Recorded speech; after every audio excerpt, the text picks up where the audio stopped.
Dear students, welcome to gates measures. बहुत सारे students की रिक्वेस्ट आती है कि सर अगर मुझे अपना करियर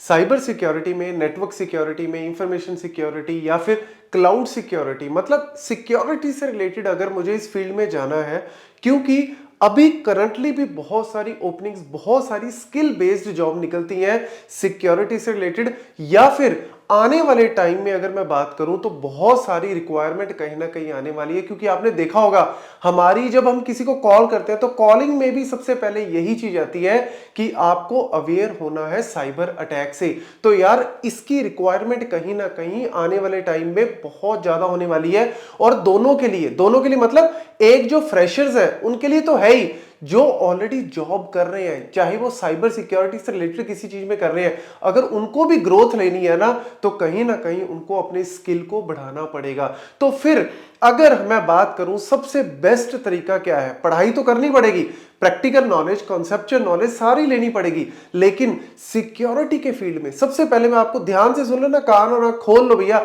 सिक्योरिटी की फील्ड में अगर आपको अपने आप को एक अच्छी पोजीशन पे लेके आना है, स्पेशली सिक्योरिटी में, चाहे नेटवर्क सिक्योरिटी है, चाहे इंफॉर्मेशन सिक्योरिटी, क्लाउड सिक्योरिटी, चाहे आप साइबर सिक्योरिटी, किसी में भी बात कर लो, अगर आपको अपना करियर बेस्ट बनाना है तो सर्टिफिकेशन सबसे ज्यादा जरूरी है, स्पेशली सिक्योरिटी की फील्ड में। क्योंकि जिस भी कंपनी में जाओगे, चाहे प्राइवेट फर्म में, टॉप लेवल की फर्म में जाओ, चाहे गवर्नमेंट की एजेंसीज में जाओ, आपको पूछेंगे ही पूछेंगे कि आपके पास सर्टिफिकेशन कौन सी है। तो इसीलिए सर्टिफिकेशन के बिना ग्रोथ पॉसिबल नहीं है। आपको सर्टिफिकेशन कहीं ना कहीं करने पड़ेंगे, आज नहीं तो कल को करना ही पड़ेगा। ये लाइन मेरी अच्छे से नोट कर लो, आपकी ग्रोथ के लिए बहुत ज्यादा इंपॉर्टेंट है। तो यहां पे आज की इस वीडियो में मैं आपको बताने जा रहा हूं CompTIA सिक्योरिटी प्लस SYO 701। तो ये वाला जो एग्जाम है, ये CompTIA का जो सिक्योरिटी प्लस है, वैसे तो CompTIA बहुत रिकॉग्नाइज्ड, बहुत वेल नोन ग्लोबली जो है वो ऑर्गेनाइजेशन है, जो कि ये सारी जो जितनी भी सर्टिफिकेशन से रिलेटेड सारी चीजें करवाती है। लेकिन यहां पे बहुत सारी अलग अलग वैरायटी भी है इसके अंदर, लेकिन मैं यहां पे सिर्फ सिक्योरिटी प्लस की बात कर रहा हूं यहां पे, और ये वाली बहुत ही ज्यादा इंपॉर्टेंट है और ग्लोबली रिकॉग्नाइज्ड है बाय ऑल द ऑर्गेनाइजेशंस। जहां पे भी आप अप्लाई करोगे, अगर आपके रिज्यूम में ये चीज मेंशन्ड है, मतलब ऐसा नहीं कि सिर्फ CompTIA ही करवा रहा है, और भी बहुत सारी ऑर्गेनाइजेशंस हैं, लेकिन इसको काफी ग्लोबली रिकॉग्नाइज किया जाता है। तो आप अपनी चॉइस कोई भी कर सकते हो कि भाई CompTIA का कर लो या किसी और का कर लो, लेकिन मैं आपको ये बोलूंगा कि बेनिफिट तो होता है ना। हम लोग प्रेफर करते हैं ना, जैसे सबसे पहले अगर मैं IIT में मिल जाए सीट तो अच्छी बात है, नहीं तो फिर NIT में मिल जाए, नहीं तो फिर सेंट्रल, इस तरीके से हम लोग एक हायरार्की बनाते हैं ना। तो ऐसी ये वाली जो हायरार्की है ना सिक्योरिटी प्लस में, CompTIA की तरफ से काफी अच्छी वेल नोन जो है वो आती है। और यहाँ पे वेंडर न्यूट्रल है। वेंडर न्यूट्रल का मतलब क्या है, ऐसा नहीं कि सिर्फ एक प्रोडक्ट को यहाँ पे फोकस किया जा रहा है, नहीं, वेंडर न्यूट्रल है, किसी एक प्रोडक्ट को फोकस नहीं किया जा रहा, जनरल है ये चीज। तो आपको अगर ये वाली सर्टिफिकेशन आपके पास है सिक्योरिटी प्लस, तो आप किसी भी जगह पे जाके किसी भी ऑर्गेनाइजेशन के प्रोडक्ट के ऊपर काम कर सकते हो। देन अगर मैं बात करूं foundation of the cyber security career, वैसे तो फ्रेशर्स भी इस चीज को कर सकते हैं, ऑल्दो CompTIA कहता है कि अगर आपके पास 2 साल का एक्सपीरियंस है, क्योंकि फ्रेशर्स के लिए उनके पास नेटवर्क प्लस है, लेकिन अगर आपके पास 2 साल का एक्सपीरियंस है तो फिर वो कहते हैं कि फिर तो भैया जरूर कर लो। उसके बाद अगर आपको ग्रोथ लेनी है, अपना पैकेज को अच्छा करना है, या फिर किसी अच्छे ऑन साइट प्रोजेक्ट पे जाना है फॉरेन में, तो इन सारी चीजों में भी आपको बहुत ज्यादा हेल्प करता है। वैसे फ्रेशर्स भी कर सकते हैं इसको, मतलब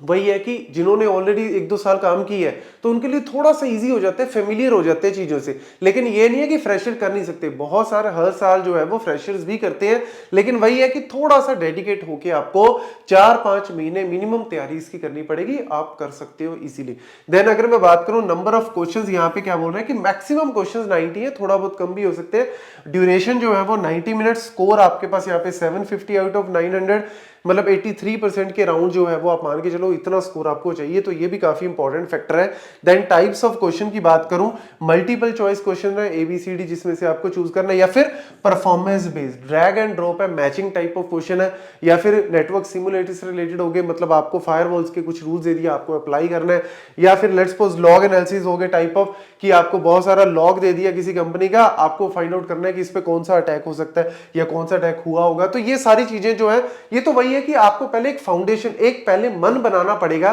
कि अगर मेरे को सिक्योरिटी वाली फील्ड में आना है, और सबसे बड़ी बात क्या होती है कि यहां पे जैसे डेवलपमेंट में,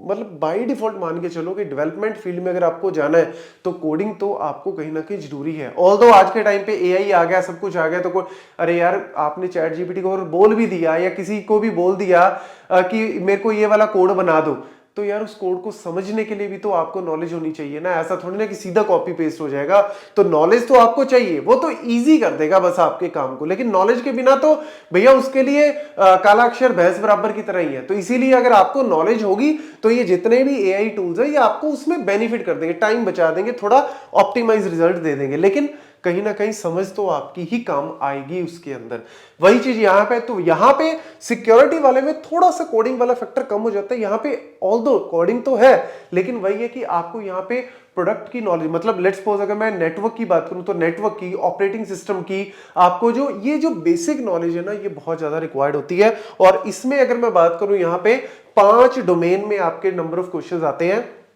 5 डोमेन में आपका सिलेबस है। पहला है जनरल सिक्योरिटी कंसेप्ट, जिसमें से 12% आप मान के चलो कि आपका सिलेबस आता है। तो सीआईए कॉन्फिडेंशियलिटी इंटीग्रिटी अवेलेबिलिटी वाला जो ट्रायड है, या फिर सिक्योरिटी कंट्रोल्स हो गए, या फिर सिक्योरिटी जो फ्रेमवर्क्स है, OSI model, TCP model, IP, IPv4, V6, ये सारा जो बेसिक फायरवॉल, ये सारी चीजें आपको पता होनी चाहिए। Then threat attack and vulnerabilities वाला 22% है, जिसमें various types of malware, social engineering से related types of attacks, insider threats, ये सारी चीजें आपको यहाँ पे अच्छे से लर्न करनी पड़ेंगी।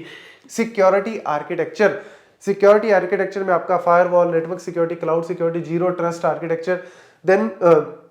सिक्योर नेटवर्क डिजाइन, किस तरीके से फायरवॉल के वेरियस रूल्स को कैसे अप्लाई करते हैं। एक्चुअल में पता है क्या है, यहां पे ना थोड़ा सा आपको इंग्लिश का लेवल भी हाई करना पड़ेगा, इसका ये बेसिक रिक्वायरमेंट है। मैं बताऊं क्यों, क्योंकि इतने क्वेश्चंस आपको लगेंगे। अगर आपको नेटवर्क सिक्योरिटी या सिंपल नेटवर्किंग भी आती है ना, अगर आपको, जैसे आपने गेट्स मैशेस पे गए, आपने नेटवर्क अच्छे से पढ़ लिया, आपने साइबर सिक्योरिटी भी अच्छे से पढ़ लिया, जो भी मैंने वहां पे करवाया आपने पढ़ लिया, तो आप तब भी एग्जाम तो दे सकते हो। बहुत सारे क्वेश्चन आपको लगेंगे कि यार ये तो मेरे को आते हैं, लेकिन वो पूछते इस ढंग से हैं, इंग्लिश का लेवल इस तरीके से, क्वेश्चन की आस्किंग इस तरीके से होती है, फ्रेम इस तरीके से किया जाता है कि आता हुआ क्वेश्चन भी हमें लगता है कि यार ये तो नहीं आ रहा समझ में। बस यही फर्क है, यहां पे थोड़े से स्टूडेंट मार खा जाते हैं। तो इसीलिए आपको थोड़ा सा लेवल भी, इंग्लिश का लेवल कह लो, कम्युनिकेशन का, ये थोड़ा सा मान के चलो कि प्रैक्टिस आपको अगर ज्यादा करोगे ना तो उस कॉन्सेप्ट को लगाना कैसे वो समझ में आ जाएगा, लेकिन क्वेश्चन को अच्छे से रीड करना और उसको फ्रेम कैसे करते हैं वो समझना जरूरी है। देन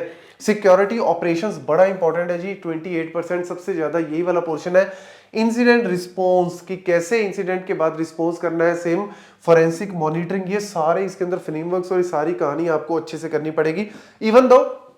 कॉम्प्टिया खुद भी गाइड, बहुत सारे ऑनलाइन मटेरियल्स भी हैं जहां से आप फॉलो कर सकते हो, प्रॉपर मटेरियल्स को लिख लिख के प्रैक्टिस करना अगर आपको कॉन्फिडेंस लगता है। क्योंकि थोड़ा सा देखो ये सारी चीजें कॉस्टली तो होती हैं, इंडियन रुपीस के हिसाब से बात करूं तो 30-35 हजार का है, जहां पे इवन दो गाइडेंस भी प्रोवाइड करते हैं, लेकिन फिर भी इजीली लगाना जो है वो कहीं ना कहीं मुश्किल हो जाता है, क्योंकि इतना इजीली हम इतना पैसा नहीं लगा सकते। तो इसीलिए मैं वही बोलूंगा कि जिनके पास फ्रेशर्स की अगर मैं बात करूं, अगर आपको लगता है कि मेरे को बनाना है तो आपको डेफिनेटली इसकी तैयारी करके, या पहले एक दो आप फ्री लेवल के भी देके देख लो, जहां पे आपको लगता है कि कम पैसे में या फ्री लेवल की ऐसी सर्टिफिकेशन है इससे रिलेटेड, तो आप वो करके देख लो। जब आपको लगे कि वो सर्टिफाई हो गए तो फिर आप इस पे हाथ मार सकते हो। और स्पेशली जो जॉब वाले हैं, जो इस फील्ड में आगे जा रहे हैं, ऑलरेडी काम कर रहे हैं, उनके लिए तो मैं बोलूंगा भैया मैंडेटरी हो जाएगा, हो ही चुका है काइंड ऑफ। तो इसीलिए अच्छे से इसकी तैयारी जो है वो करो और इस सर्टिफिकेशन को आप कर सकते हो। और ऑल्दो मैं भी आगे और वीडियोस, कुछ कंटेंट तो ऑलरेडी मैंने बेसिक लेवल का बनाया हुआ है